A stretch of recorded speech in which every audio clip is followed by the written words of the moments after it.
for live NFL.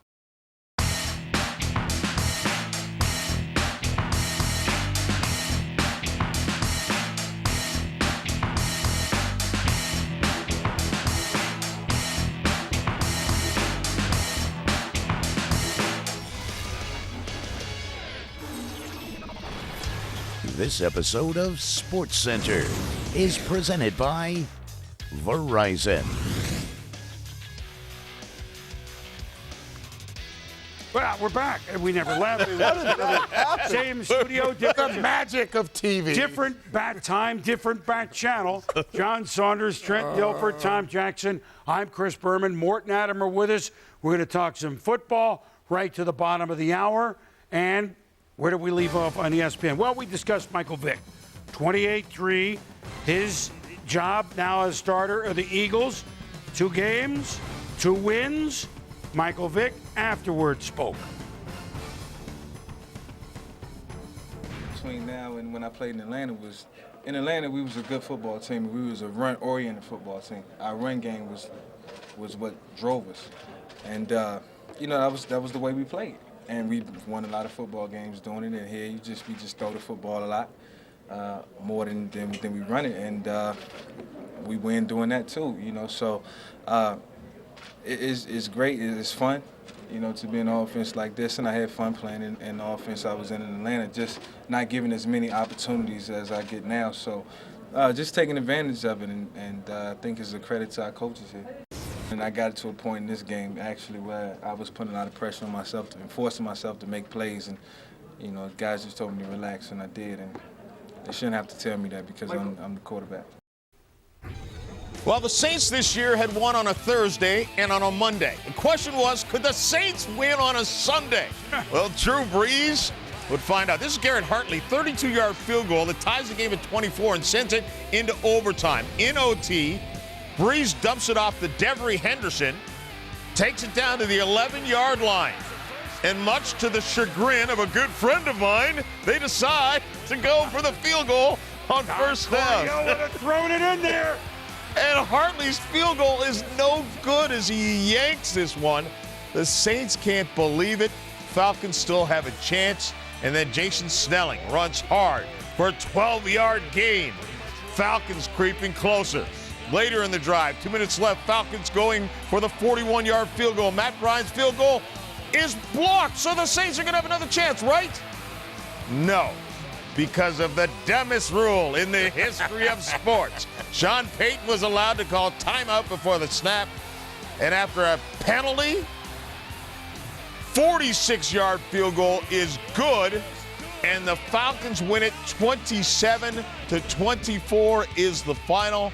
Falcons go to 2-1 and drop the Saints to 2-1 as well. You see Drew Brees having a Brees-like day, but it was Matt Ryan who walked off with the victory.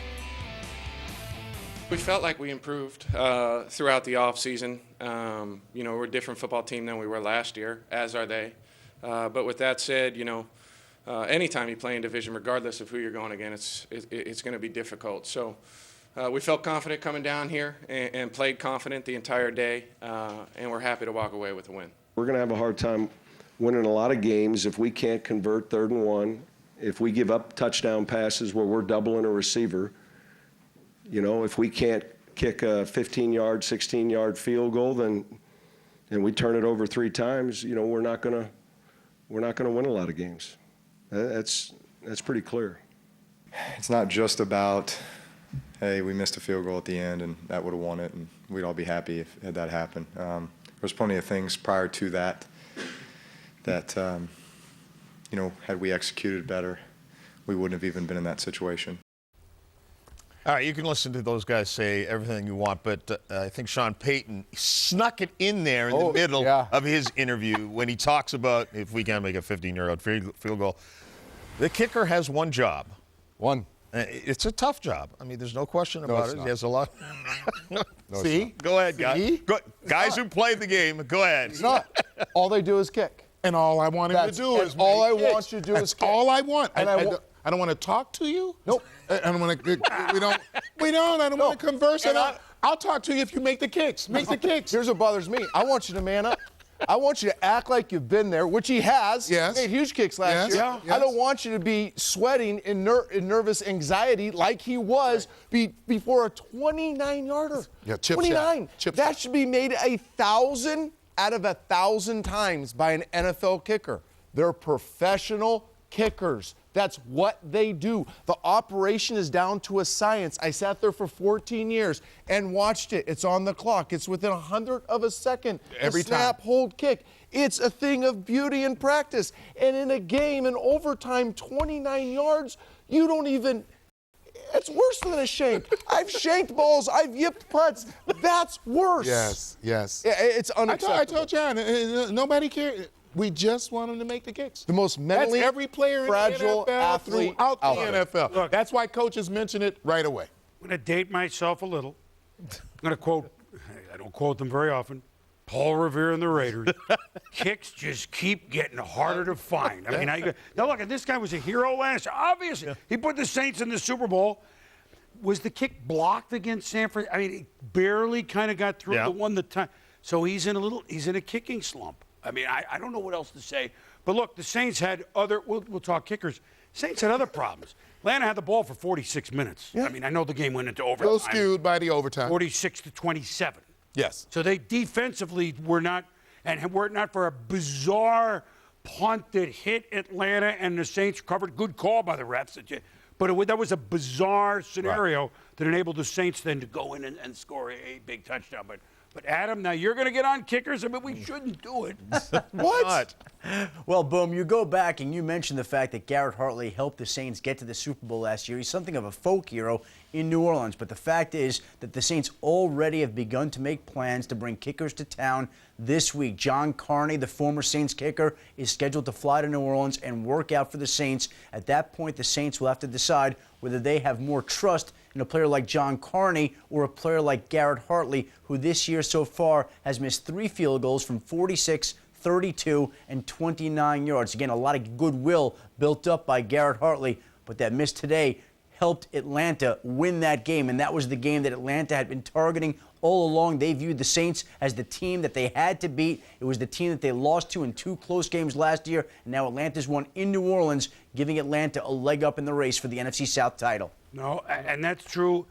Remember last year when Jim Moore was coaching the Seahawks, Lindo Mare missed a couple of field goals? absolutely. Well, we got to be able to. They brought in kickers, so I'm going to let him go. He didn't miss for the rest of the year, so you never know. Scare them. Right. Well, I mean, And he's not the only reason that they lost the game. I mean, dare I say, running the football again. I don't want to start up with you. No, you're right. But 50 for 202, the kind of time of possession disparity that you talked about, and that battle of attrition that I talk about when at the end of the game, last couple of drives, overtime, where you just start to see them pound the Saints. I saw guys on the Saints front line defensively starting to move, starting to not be able to get off those blocks. That's what the Atlanta Falcons have found out is the best formula for dealing with Drew Brees and company, because if he has the ball an equal amount to you having the ball, he's going to win the game. This is a tried and true formula. I was actually giddy, and Trent knows this, because this team lined up in double tight ends with a wing tight, and they ran out of the I formation. So I actually recognized this game. You're right. You're right on every single level. Every single level. And you know why this is such a catastrophic miss from 29 yards? Because now the Falcons think that they beat the New Orleans Saints. They think that formula is going to work again. They think they've knocked off the big boys because of a 29-yard chip shot. Of all that, a 29-yard chip shot. Now the Falcons. Hey, I get it. This much we know as well, Bloom. And then I'll let you move on. no, You say he's in a slump? Kickers in a slump are soon kickers that are unemployed. well, there's always the belly putter, which I hate. And anyway, look, You can putt, too. Here's I've a seen little. you putt. I'm okay. Here's a little strategy. Tennessee last week, it's in the mid-90s. We're going to make Pittsburgh wear black. Nah, didn't work. Tampa Bay, it's steamy at the sombrero. Pittsburgh, you're going to wear black in this battle of undefeated. Nah, it's not going to work. Here we go. Charlie Batch making his first. It's hot in the black uniforms. Pittsburgh defense says bring it on. Actually, Charlie Batch said bring it on. He throws to the end zone. Akeem Talib tips it and tick, tick, tick, tick, tick, tick, tick, tick, tick, tick, tick, tick. Mike Wallace alive for 2 touchdowns. What a great day for Mike Wallace. And Charlie Batch, he's it made his 5th start as a Steeler. They're under their fourth string quarterback, if you will. And the Steelers are 3-0 heading into a home game against Baltimore, beating the undefeated Bucs. It was all Steelers by halftime. It was a done deal, 38-13. The Bucs were over their heads, and no knock on the Bucs. Pittsburgh, look, they tell this defense the touchdown came with about 2 minutes to go, right? So we're not going to score a lot of points except for today. You guys do it on defense. Message received from Mike Tomlin by Dick LeBeau's defense, and then some. Yeah, that defense, I think, when Troy Polamalu was playing, and when all the parts are in place, that is the best defense in the game today. And they go out with a belief that we don't care who it is, we don't care what you do, we are going to stop you, we're going to stop you from running, we're going to put pressure on your passer, we are going to dominate you at every level. Charlie Batch is 4-1 in those 5 starts for the Pittsburgh Steelers. He has a savvy at the position that a lot of quarterbacks don't. Yes. Great delivery of the ball. He understands what his job is. I said this morning, he understands what not to do. You know, he threw that early pick, but he's not going to continue to make mistakes and ruin a team's chance to win a football game. I think this trend, in the long run, you know, I hated that Ben was going to be out just in terms of the football because I thought, boy, the team's going to suffer. In the long run now, I think it might be better for him as he comes back to a team that now can be no less than 3-1, and maybe they're going to be 4-0, and they're going to get back their 2-time Super Bowl winning quarterback. This could be quite a story written by the Pittsburgh Steelers before the year is out. I agree, and Charlie Batch deserves a ton of credit. I have a huge amount of admiration for Charlie Batch. This is a guy that kind of fits what the Steelers are. He has a really strong mind. I've played against Charlie a lot. He can deliver the football down the football field. He knows kind of the profile of the team he's playing on, and he bounces back from that first pick, which was really a bad pick early in the game with a great defense. He's so strong-minded. You know, he never lets these things bother him. He's always pressing on, moving forward to the next play. Playing against him, he was a pain because he could play bad in the first quarter, but you knew his best football was coming later in the game after mistakes. And he's a nice fit for this team while Ben's gone. Difference makers on defense for me, for Pittsburgh. And it starts with Troy Polamalu. And if that defense plays that way, when Big Ben comes back, they are going to be undefeated. Best defensive player in the league today. By the way, 79-yard interception return by Kiesel. That's a lot. Not in that stadium. That was Harrison that had 100 yards in the Super Bowl. So, Brett, keep going. What point is the defense scored? Kudos. They like that stadium, by the way, no matter what uniform they wear. We'll keep going as well. So Titans were facing the Giants, and the Titans for Vince Young. Remember, he got yanked out of that game a couple games ago, and then back in as the starter, finds Kenny Britt in the end zone. Brings it down. Titans go up 19-10. That was following a Giants penalty. It resulted in a safety to make it 12-10. Titans win it 29-10, taking advantage of several miscues by the Giants. 49ers off a heartbreaking Monday night loss to the champion Saints at Kansas City, who are trying to go 3-0 for the first time since 2003. What? Tricky Chiefs. It's a flea flicker. Matt Castle throws it to Dwayne Bowe. Tricky Chiefs. Boy, when you're winning and you know it's loud in there, and they haven't been able to cheer a lot lately. His team's won 10 games in the previous 3 years, and the Chiefs beat the Niners handily by the count of 31-10. 3 touchdown passes, Matt Castle, both Charles and Thomas Jones, Jamal Charles, Thomas Jones, almost 100 yards each. Kansas City had over 450 yards in offense, and so San Francisco's 4-0 preseason run, that's a distant memory.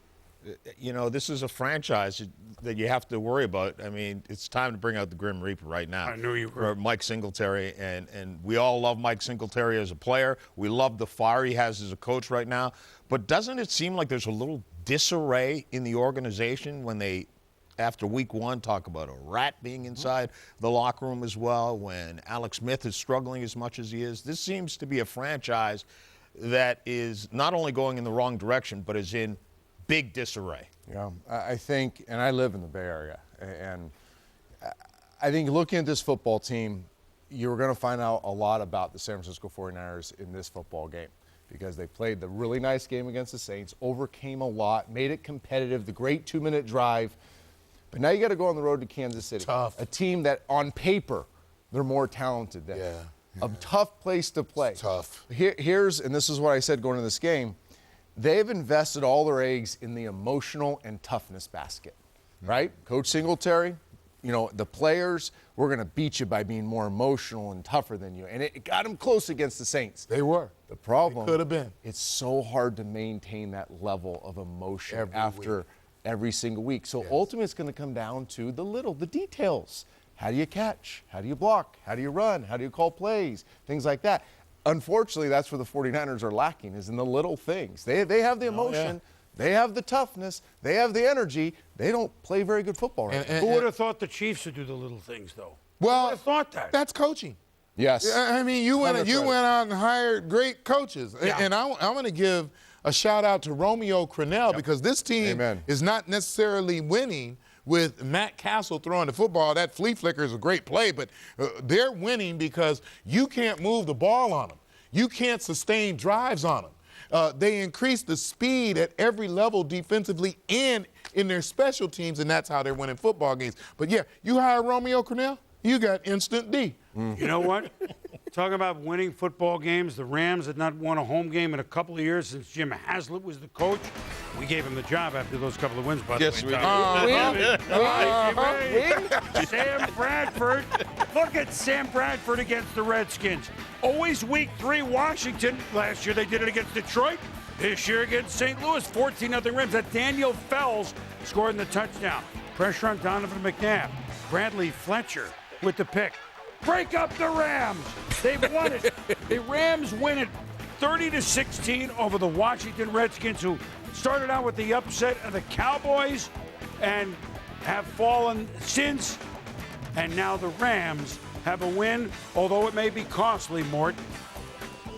Yeah, Boomer, listen, Steven Jackson, even though he had a long touchdown run, playing with a banged-up knee, actually pulled a groin. And I can confirm what Bernie Miklas of the St. Louis Post-Dispatch is reporting, that the Rams are going to look at ex-Redskins running back Larry Johnson and see if he's worth bringing in with this injury to Jackson. All right, Mort, thanks a lot. The Colts, of course, the moment of silence for Kenny McKinley, who took his own life. And the Colts came out, Manning to Austin Collie down the sidelines, 23 yards for a touchdown. Career high 12 catches. Austin Collie, first player since the merger with at least 10 receptions and 150 receiving yards twice in his team's first 3 games of the season. And now San Diego, all right, they lost the opening Monday night at Kansas City, but then they rolled Jacksonville. They're up at Seattle against Pete Carroll's Seattle Seahawks. And Leon Washington is one of the great stories in football.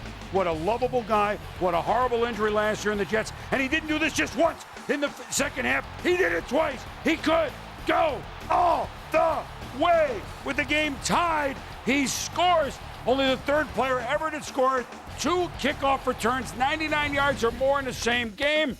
And the Seahawks, on Washington's heroics, beat the Chargers 27-20. And I know Phillip Rivers threw for 455, but what do you do in San Diego? It's almost like you can set your watch to it. Every September, they give some of us accidents. Pete Carroll, though, is 2-1 to start the season. The Browns and the Ravens. The Browns against the Browns, if you will. Joe Flacco threw 4 interceptions last week. Flacco out of the shotgun here, though, finds Anquan Bolden. And, guys, if there's a tougher wide receiver in the National Football League, let me know who it is, please. The Ravens go on to win this one. 24-17 is the final. Flacco, 22 of 31, 262. And you see Bolden, 142 yards and 3 touchdowns. Although they gave up a lot of rushing yards. Yes, he did. To Hillis. Tom Brady, Patriots, they've beaten the Bills 13 straight times. Buffalo was scoring for a change, but there's that Brady-Randy Moss thing. Wow. Like, that works, you know. That's 35-yard touchdown. Twice Moss caught touchdowns from Tom Brady. 38-30, Ryan Fitzpatrick till the pick late. The Bills scored points. Yeah. But the Patriots have beaten them 14 straight times, and The Bills did a lot of things that they hadn't done all year. I hope we get a chance to mention that. The Bengals over the Panthers, 20-7 as the Bengals go to 2-1. Carson Palmer, 195 yards. He was picked twice, but a touchdown as well. And Cedric Benson, 27 carries for 81. Your Jets are ready to face the Dolphins on Sunday Night Football.